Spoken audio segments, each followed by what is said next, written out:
Hai, jumpa kembali bersama Padix Channel. Nah, materi olahraga kali ini salah satu nomor lempar hadiah atletik, yaitu tolak peluru. Pasti sebagian besar sudah mengenalinya, tapi alangkah baiknya kita simak yuk penjelasan singkat materi tolak peluru ini.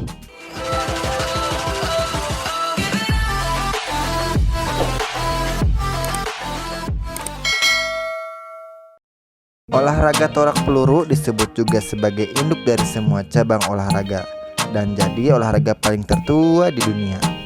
Tolak peluru adalah olahraga yang dilakukan dengan meletakkan peluru atau bola besi bulat di antara leher dan bahu, kemudian melemparkannya sejauh mungkin dengan cara mendorong peluru dengan menggunakan satu tangan. Sebagai salah satu cabang olahraga yang dikompetisikan, tolak peluru memiliki sejarah dan aturan permainannya. Dikutip dari Sport Rec, olahraga tolak peluru diyakini sudah ada pada zaman Celtic kuno. Dalam cerita rakyat Skotlandia, kepala suku klan menggunakan tradisi meletakkan batu untuk mengetahui orang terkuat di sukunya dan mengirimkannya ke medan pertempuran. Tradisi tersebut dapat ditemukan dalam sebuah buku Irlandia berjudul Book of Leinster yang ditulis pada abad ke-12 dan menggambarkannya peristiwa Tailtean's Games yang diadakan di County Meath, salah satu peristiwa yang termasuk dalam lempar batu. Tetapi seberapa jauh sejarah tradisi tersebut masih belum terbukti. Penggunaan bola besi sebagai peluru pertama kali digunakan oleh kelompok olahraga militer. Dilansir Encyclopedia Britannica tahun 2015, yang pertama kali menggunakan tembakan atau bola meriam sebagai pengganti batu secara kompetitif adalah kelompok olahraga militer di Inggris.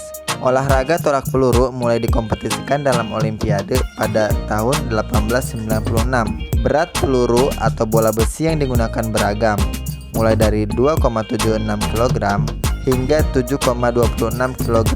Hal ini bergantung pada tingkatan usia serta gender atletnya. Ada 3 teknik dasar tolak peluru yang harus Anda kuasai sebelum melakukan olahraga yang satu ini, yaitu teknik memegang peluru, teknik meletakkan peluru di leher, dan teknik melakukan tolakan.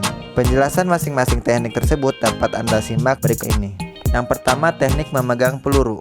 Peluru besi yang digunakan dalam olahraga tolak peluru memiliki bobot cukup berat, yaitu antara 3 hingga 7 kg. Karenanya, Anda harus menguasai cara memegang peluru dengan benar agar jari tidak terluka atau bahkan patah.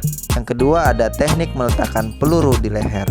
Sebelum meletakkan peluru di leher, Anda harus sudah memutuskan teknik memegang peluru yang paling Anda sukai, nyaman, dan bisa menghasilkan tenaga tolakan yang paling besar.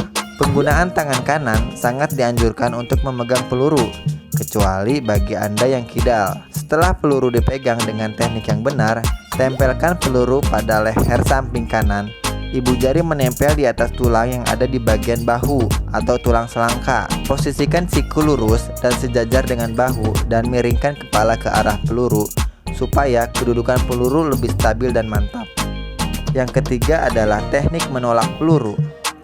Selain teknik memegang peluru dan meletakkannya di leher, teknik melempar atau menolak peluru juga perlu diperhatikan agar menghasilkan lemparan sejauh mungkin. Berikut penjelasannya.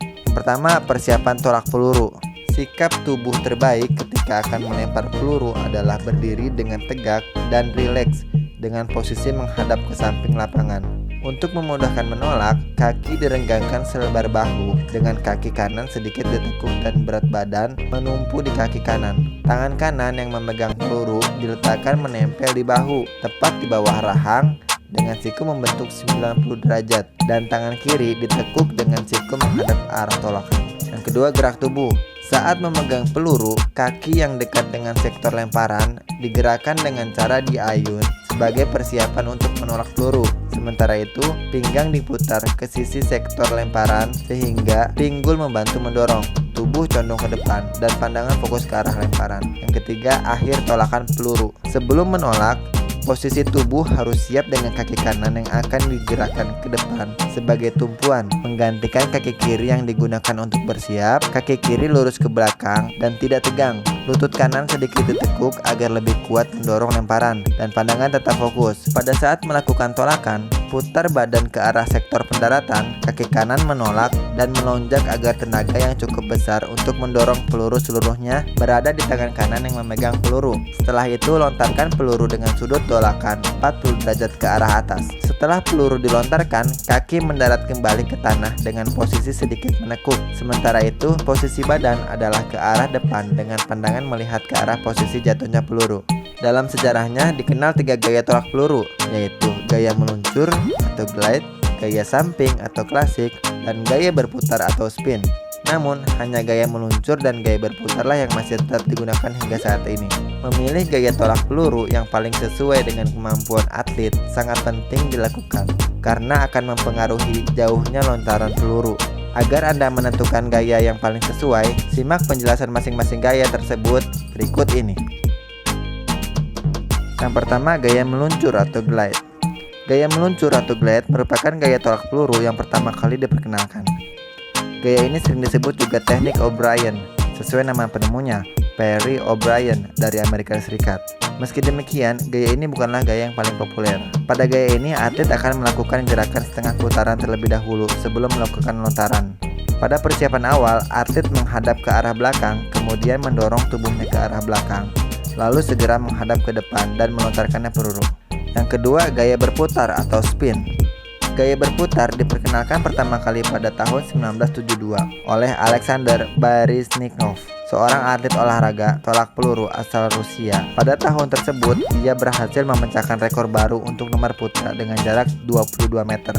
Ciri khas gaya spin adalah pelempar melakukan gerakan memutar sebesar 360 derajat sebelum melakukan lemparan. Dengan cara ini diharapkan atlet memiliki momentum untuk melakukan lemparan sejauh mungkin. Gaya berputar ini merupakan gaya yang paling sulit, karena selain fokus pada tolakan, atlet juga harus menguasai teknik putaran dengan benar. Gaya ini hampir sama dengan gaya lempar cakram yang berputar dalam melakukan lemparan. Yang ketiga ada gaya samping atau klasik. Gaya samping atau klasik merupakan gaya tolak peluru yang paling tua dan tidak diketahui penemunya. Pada gaya ini, atlet menggunakan awalan menyamping, yaitu tubuh menghadap ke samping dalam posisi siap sebelum melakukan tolakan. Tidak seperti gaya lainnya, peluru dipegang menggunakan kedua tangan. Tangan kanan menyangga peluru di atas bahu, sedangkan tangan kiri memegang peluru bagian atas. Akan tetapi, pada saat melempar, atlet hanya menggunakan satu tangan. Setiap cabang olahraga tentu memiliki peraturan sendiri, termasuk tolak peluru. Ada 9 poin peraturan dalam cabang olahraga tolak peluru yang wajib ditaati para atlet. Yang pertama ada, atlet diperbolehkan memasuki lingkaran tolakan dari arah mana saja. Biasanya, para atlet memilih untuk memasuki lingkaran dari samping dan belakang. Yang kedua, atlet tolak peluru hanya diberikan waktu selama 60 detik untuk menyelesaikan pertandingan, dihitung sejak namanya dipanggil. Jika dalam waktu 3 menit belum juga melakukan tolakan, atlet dikenakan diskualifikasi. Yang ketiga, atlet dilarang menggunakan sarung tangan, tetapi boleh menggunakan pelindung ruas jari atau tapping selama pertandingan. Yang keempat, atlet boleh memegang bagian dalam wilayah lemparan berupa lingkaran besi. Yang kelima, atlet harus menahan peluru menggunakan leher selama melakukan gerakan tolakan. Yang keenam, atlet didiskualifikasi jika meletakkan peluru tidak sesuai dengan peraturan, misalnya di belakang kepala atau di depan perut. Yang ketujuh, peluru hanya boleh ditolakkan dengan menggunakan satu tangan dengan posisi lebih tinggi dari bahu. Yang kedelapan, gerakan tolakan hanya boleh dilakukan di dalam lingkaran. Sedikit saja kaki berada di luar batas lingkaran, atlet tersebut dinyatakan didiskualifikasi. Yang kesembilan, peluru harus mendarat di sektor area pendaratan yang disediakan atau 34,92 derajat. Atlet akan didiskualifikasi jika peluru jatuh di luar sektor pendaratan atau 3 kali melakukan kegagalan. Nah, itulah beberapa rangkuman singkat dari olahraga atletik nomor lempar, yaitu olahraga tolak peluru. Semoga kalian bisa paham dan mengerti dari materi kali ini ya. Jika kalian suka, klik tombol like dan jangan lupa subscribe untuk mengikuti perkembangan video-video berikutnya. Salam sehat, salam olahraga. Wassalamualaikum warahmatullahi wabarakatuh.